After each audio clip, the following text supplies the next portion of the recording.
नमस्कार, जय हिंद विद्यार्थी मित्रांनो. पोस्ट ऑफिस जीडीएस ग्रामीण डाकसेवक भरती 2024 तर्फा जेव्हापासून पहिली लिस्ट लागल्या विद्यार्थी मित्रांनो तेव्हापासून भरपूर विद्यार्थ्यांचे वारंवार एकच कमेंट होते की सर पोस्ट ऑफिस जीडीएस ग्रामीण डाकसेवकची दुसरी लिस्ट कधी लागणार आहे. आणि मी तुम्हाला याबद्दल सुद्धा सांगितलं होतं की पहिली जी लिस्ट लागणार आहे हे 96च्या वरती कटाप या ठिकाणी जाणार आहे. सर्व कॅटेगरीचा SC ST OBC W open या सर्व कॅटेगरीचा मी तुम्हाला या अगोदर सांगितलं होतं कटाप लिस्ट लागायच्या अगोदर आणि तेवढाच कटाप लागला. आणि मी तुम्हाला ते सुद्धा सांगितलं होतं की पहिली जी लिस्ट आहे हे 25 तारखेच्या अंदर या ठिकाणी लागणार आहे. तर ते जे विद्यार्थी मित्रांनो 19 ऑगस्टला त्या ठिकाणी लागलेली होती. ठीक आहे, तर आपला जो अंदाज आहे कुठं ना कुठं ज्या विद्यार्थी मित्रांनो लागतो. तर आता भरपूर विद्यार्थ्यांचे वारंवार एकच कमेंट होती होती की सर आमच्या डिव्हिजनचा कटाप किती लागणार आहे. अहमदनगर डिव्हिजनचा कटाप किती लागणार आहे. Akola, Amravati, Aurangabad, Baramati, Beed, Bhusawal, Buldhana, Chandrapur, Dhule, Goa, Jalgaon, Karad, Kolhapur, Malegaon, Mumbai city north, Mumbai city west, Nagpur city, Nagpur mofussil, Nanded, Nashik, Navi Mumbai, Osmanabad, Palghar,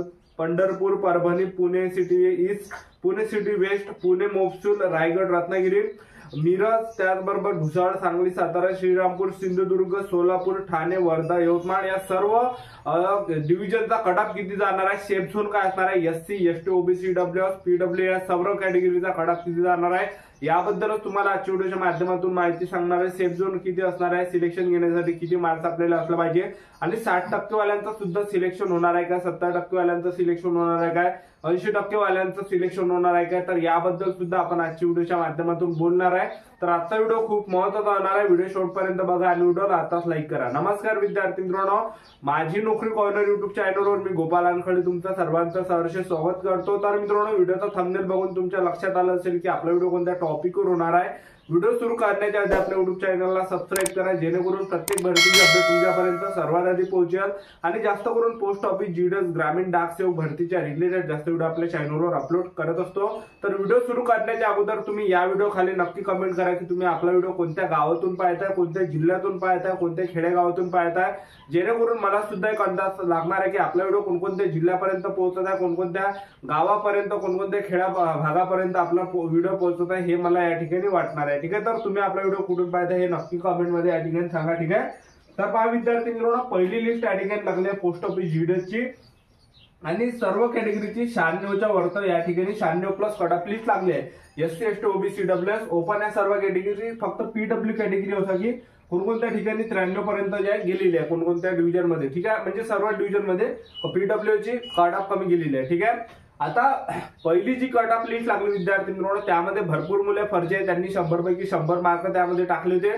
त्यामुळे जे ते मुलं डॉक्युमेंट व्हेरिफिकेशनला जात नाही. तर 3000 मुलांचं डॉक्युमेंट व्हेरिफिकेशन सक्सेसफुल या ठिकाणी झालेलं आहे. ठीक आहे, आणि बाकी जे विद्यार्थी मित्रांनो हे फर्जी आहे. ठीक आहे, तर अजून त्या जागा खाल्या तर पोस्ट ऑफिस जीडीएसची ज्या विद्यार्थी मित्रांनो एकाच लिस्ट लागत नसते तुम्हाला खचून जायचं नाही आहे. पहिली लिस्ट मध्ये ज्यांचं सुद्धा नाव नसेल तर तुम्हाला खचून जायचं नाही, कारण की पोस्ट ऑफिस जीडीएसची एकच लिस्ट लागत नाही, जवळपास 6 ते 7 लिस्ट लागणार आहे आणि डिसेंबर महिन्यापर्यंत ह्या लिस्ट लागणार आहे. ठीक आहे, पहिली लिस्ट, त्याचबरोबर सेकंड लिस्ट, त्याचबरोबर थर्ड लिस्ट, त्याचबरोबर चौथी लिस्ट, 5वी लिस्ट, त्याचबरोबर 6वी लिस्ट, 7वी लिस्ट. तर ह्या अशा लिस्ट लागणार आहे आणि ह्या डिसेंबर महिन्यापर्यंत हे भरती प्रक्रिया चालणार आहे. डिसेंबर महिन्यापर्यंत मुलांना ते घेणार आहे. ठीक आहे, आणि डिसेंबर महिन्यापर्यंत तुम्हाला खचून जायचं नाही. ज्यांना 60% जरी असेल तर त्यांचं सुद्धा सिलेक्शन होण्याचे जास्त चान्सेस आहे, किंवा 70% असेल किंवा 80% असेल तर ह्या विद्यार्थ्यांचं सुद्धा सिलेक्शन होऊ शकतं कोणकोणत्या डिव्हिजनला. ठीक आहे, कारण की कसं आहे कुठं ज्या डिव्हिजन मध्ये कमी अर्ध आले तर त्या ठिकाणी जास्त चान्सेस आहे. ठीक आहे, गोवा डिव्हिजन वगैरे झालं. ठीक आहे, तर असे मोजके काही डिव्हिजन आहे ज्या ठिकाणी कमी अर्ध येते तर त्या ठिकाणी जास्त चान्सेस आहे सिलेक्शन व्हायचे या 60%, 70%, 80% वाल्यांचे. ठीक आहे, तर सगळ्यात शेवट जे यांचं लिस्टमध्ये नाव येऊ शकते 60% वर येऊ शकते, 70 वर येऊ शकते, 80 वर येऊ शकते. पण आता दुसरी लिस्ट कधीपर्यंत लागणार आहे ती तुम्हाला सांगून देतो. तर 12 सप्टेंबर पर्यंत जे आहे तुम्हाला दुसरी लिस्ट या ठिकाणी पाहायला भेटणार आहे. ठीक आहे, तर 12 सप्टेंबर पर्यंत ही दुसरी लिस्ट लागणार आहे. तर 12 सप्टेंबरच्या अंदर तर याचा कटाप किती लागणार आहे ते तुम्हाला या ठिकाणी सांगून देतो. तर पहा जे विद्यार्थी मित्रांनो अहमदनगर डिव्हिजन आहे तर अहमदनगर डिव्हिजनचा जो कटाप जाणार आहे एससी एसटी ओबीसी हे सेकंड लिस्टचा मी तुम्हाला कटाप सांगितलाय. सांगत आहे. अहमदनगर डिव्हिजनचा जो कट ऑफ जाणार आहे SC ST OBC EWS open category असेल तर 93 पर्यंत जर असेल तर सिलेक्शन तुमचं या ठिकाणी होणार आहे. त्याचबरोबर अकोला डिव्हिजनचा असाल SC ST OBC EWS open या सर्व कॅटेगरीचे असाल तर तुम्हाला 93 किंवा 94 असेल तर सिलेक्शन तुमचं होणार आहे. त्याचबरोबर PW चे असाल तर 91-90 पर्यंत सुद्धा होऊ शकते. अमरावती डिव्हिजनचा जो कट ऑफ जाणार आहे SC ST OBC EWS open या सर्व कॅटेगरीचा तर हा जवळपास 92 ते 92 किंवा 93% पर्यंत या ठिकाणी कट ऑफ जाणार आहे. ठीक आहे.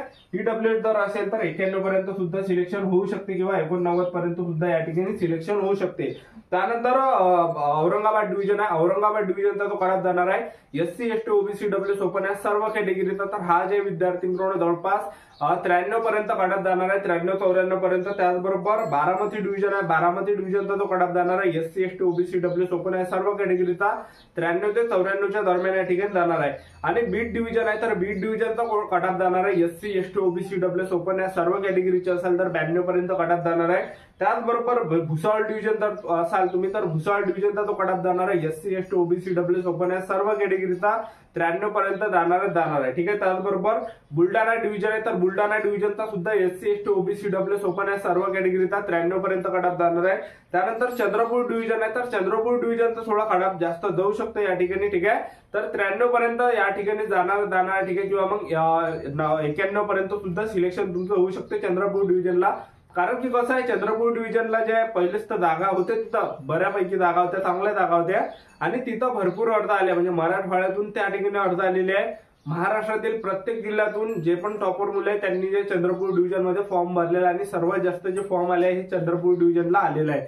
तर या ठिकाणी 93-94 पर्यंत सुद्धा कट ऑफ जाऊ शकतो किंवा 91 पर्यंत सुद्धा जाऊ शकतो. त्यानंतर जे विद्यार्थी मित्रांनो धुळे डिव्हिजन आहे तर धुळे डिव्हिजनचा जो कट ऑफ जाणार आहे SC ST OBC EWS open या सर्व कॅटेगरीचा तर हा जो या ठिकाणी जाणार आहे तर हा जवळपास या ठिकाणी 92 पर्यंत जाणार आहे. त्याचबरोबर गोवा डिव्हिजन आहे. गोवा डिव्हिजनचा जो कट ऑफ आहे SC ST OBC EWS open या सर्व कॅटेगरीचा 91-90 पर्यंत जाणार आहे. ठीक आहे.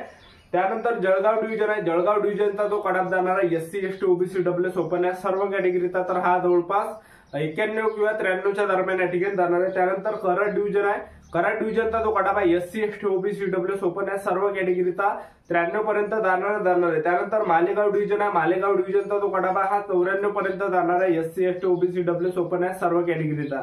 त्यानंतर मुंबई सिटी नॉर्थ आणि मुंबई सिटी साऊथ आहे तर या ठिकाणचा जो कट ऑफ आहे हा 94 पर्यंत जाणार आहे SC ST OBC EWS open असाल तर. ठीक आहे. मुंबई सिटी साऊथ त्याचबरोबर मुंबई सिटी साऊथचा सुद्धा या ठिकाणी तेवढा जाणार आहे. ठीक आहे. त्यानंतर नागपूर मुफसिल आहे. नागपूर मुफसिलचा जो कट ऑफ आहे हा थोडा हाय जाऊ शकते 94 पर्यंत या ठिकाणी जाऊ शकते SC ST OBC EWS open या सर्व कॅटेगरीचा. कारण की चांगली सीट आहे म्हणजे नागपूर सीट आहे आणि भरपूर मुलांनी अर्ज त्या ठिकाणी केलेले आणि 95 वाल्या सुद्धा भरपूर मुले या ठिकाणी नागपूर मॉक्सिल मध्ये फॉर्म टाकलेला आहे. ठीक आहे. तर 94 पर्यंत किंवा 93 असेल तर होऊन जाणारे selection SC ST OBC EWS open असाल तर. त्यानंतर नांदेड डिव्हिजनचा जो कट ऑफ जाणार आहे 93 पर्यंत जाणार आहे SC ST OBC EWS open या सर्व कॅटेगरीचा. ठीक आहे. त्यानंतर नाशिक डिव्हिजन आहे. नाशिक डिव्हिजनचा जो कट ऑफ आहे हा 94 पर्यंत जाण्याची शक्यता SC ST OBC EWS open या सर्व कॅटेगरीचा. ठीक आहे. त्यानंतर नवी मुंबई आहे. नवी मुंबईचा जो कट ऑफ जाणार आहे SC ST OBC EWS open या सर्व कॅटेगरीचा हा 92 ते 93च्या दरम्यान जाणार आहे. आणि उस्मानाबाद डिव्हिजन आहे. उस्मानाबाद डिव्हिजनचा जो कट ऑफ आहे SC ST OBC EWS open या सर्व कॅटेगरीचा 94 पर्यंत जाणार आहे. त्यानंतर पालघर डिव्हिजन आहे तर पालघर डिव्हिजनचा जो कट ऑफ आहे SC ST OBC EWS open असेल तर 92-93च्या दरम्यान असेल तर सिलेक्शन होऊ शकते 91 पर्यंत सुद्धा होऊ शकते या ठिकाणी. ठीक आहे. त्यानंतर पंढरपूर डिव्हिजन असेल तर पंढरपूर डिव्हिजनचा जो कट ऑफ आहे SC ST OBC EWS open या सर्व कॅटेगरीचा 92-93च्या आसपास लागणार आहे. त्यानंतर परभणी आहे. परभणी डिव्हिजनचा जो कट ऑफ आहे हा 93 पर्यंत जाणार आहे SC ST OBC EWS open या सर्व कॅटेगरीचा. ठीक आहे. त्यानंतर पुणे सिटी ईस्ट आहे, पुणे सिटी वेस्ट आणि पुणे मोपसूल आहे तर या तीन ठिकाणचा जो कट ऑफ आहे हा 93-94 पर्यंत या ठिकाणी जाण्याची शक्यता आहे दुसऱ्या लिस्टमध्ये. ठीक आहे. त्यानंतर रायगड डिव्हिजन आहे. रायगड डिव्हिजनचा जो कट ऑफ आहे SC ST OBC EWS open या सर्व कॅटेगरीचा 92 पर्यंत जाणार आहे. रत्नागिरी डिव्हिजनचा जो कट ऑफ आहे SC ST OBC EWS open या सर्व कॅटेगरीचा तर हा जवळपास 93 पर्यंत या ठिकाणी जाणार आहे. त्यानंतर मिरज डिव्हिजन आहे. मिरज डिव्हिजनचा जो कट ऑफ आहे हा 94 पर्यंत जाऊ शकते SC ST OBC EWS open सर्व कॅटेगरीचा. कारण की कमी अर्ज आहे, बोटावर मोजण्याजोगत्या जागा आणि जास्त अर्ज या ठिकाणी आले आहेत. त्यानंतर भुसावळ डिव्हिजन आहे. भुसावळ डिव्हिजनचा जो कट ऑफ आहे SC ST OBC EWS open या सर्व कॅटेगरीचा 94-95 जाणार आहे. सांगली डिव्हिजन आहे, सांगली डिव्हिजन सुद्धा 93 पर्यंत कडात जाणार आहे. SC ST OBC EWS open आहे सर्व कॅटेगरीचा. सातारा डिव्हिजनचा सुद्धा SC ST OBC EWS open असेल तर 92-93 पर्यंत होणार आहे. त्याचबरोबर श्रीरामपूर डिव्हिजनचा जो cutoff SC ST OBC EWS open आहे सर्व कॅटेगरीचा, तर हा जवळपास या ठिकाणी जाऊ शकतो विद्यार्थी मित्रांनो 93 किंवा 94च्या आसपास जाऊ शकतो. सोलापूर डिव्हिजन आहे SC ST OBC EWS open आहे सर्व कॅटेगरीचा, तर हा कडापा या ठिकाणी जाऊ शकतो जवळपास 92 पर्यंत. त्यानंतर ठाणे डिव्हिजन आहे, ठाणे डिव्हिजनचा तो कडावा SC ST OBC EWS open category असेल तर 93-94 वर सिलेक्शन होऊन जाणार आहे. त्यानंतर वर्धा डिव्हिजन आहे, वर्धा डिव्हिजनचा जो cutoff SC ST OBC EWS open कॅटेगरीचा असाल तर 93-94 पर्यंत होऊन जाणार आहे सिलेक्शन. त्याचबरोबर यवतमाळ डिव्हिजन असेल तर Yavatmal division SC ST OBC EWS open असेल तर 92 पर्यंत सिलेक्शन होऊन जाणार आहे. तर एवढा या ठिकाणी कडाप जाणार आहे, एवढा सेफ झोन आहे सेकंड लिस्ट मध्ये. ठीक आहे, तर एवढा कडाप या ठिकाणी जाणार आहे आपला अंदाजे. ठीक आहे, आणि कोणकोणत्या डिव्हिजनचा कमी सुद्धा या ठिकाणी जाऊ शकतो, कारण की एकसारखा कडाप नाही लागत, कमी जास्त सुद्धा लागू शकतो. ठीक आहे, तर ही होती संपूर्ण महत्वाची माहिती की post office GDS second list cutoff किती लागणार आहे याबद्दल माहिती. तर आजचा व्हिडिओ आवडला असेल तर व्हिडिओला लाईक करा, शेअर करा, सबस्क्राईब करा. आजच्यासाठी इथंच थांबतो, भेटूया नेक्स्ट व्हिडिओ मध्ये. जय हिंद, जय भारत.